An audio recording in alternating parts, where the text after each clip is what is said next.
एकादशी व्रत को हरितोष व्रत कहते हैं। भगवान की प्रसन्नता के लिए, हरिजू की प्रसन्नता के लिए एकादशी व्रत रहा जाता है। प्रायः समस्त वैष्णवजन रहते हैं। जो रसिक जन प्रियाजू के चरणों के अनन्य हैं, उनका एक ही व्रत है, श्यामा श्याम की 8 पहर उपासना करते हुए अपने मन वृत्ति को श्यामा श्याम में समर्पित करना। यहाँ ज्ञान ध्यान व्रत कर्म जीते सब काहू में नहीं मोहि प्रतीति, रसिक अनन्य निशान बजायो एक श्याम श्यामा पद प्रीति। पर जो एकादशी व्रत रहते हैं परम धन्य है, वो हरितोष व्रत है। अब एकादशी व्रत का नियम क्या है और कैसे एकादशी व्रत का फल मिलता है। जिसे एकादशी रहनी हो और एकादशी का फल प्राप्त करना हो, उसको ये नियम पालन करना चाहिए। अथते नियमान वच्मि व्रते ह्रस्मिन् दिनत्रे।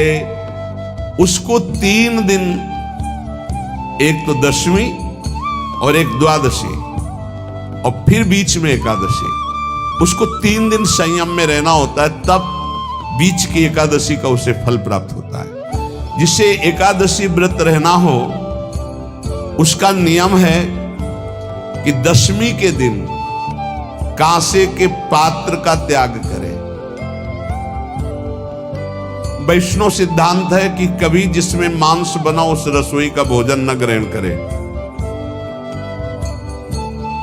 मसूर की दाल, चना की दाल, कोदों और कोई भी शाक, शहद, दूसरों का अन्न, दोबारा भोजन और मैथुन, ये दशमी के दिन त्याग दें।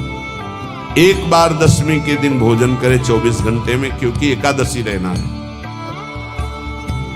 कांसे का पात्र, जिस रसोई में मांस बना उसके भोजन का त्याग, मसूर की दाल, चना, कोदो, शाक, मधु अर्थात शहद और दूसरे के द्वारा दिया हुआ भोजन और दोबारा भोजन और मैथुन क्रिया, इनका दशमी के दिन कभी भी प्रयोग ना करें। इन 10 वस्तुओं से वैष्णव दूर रहे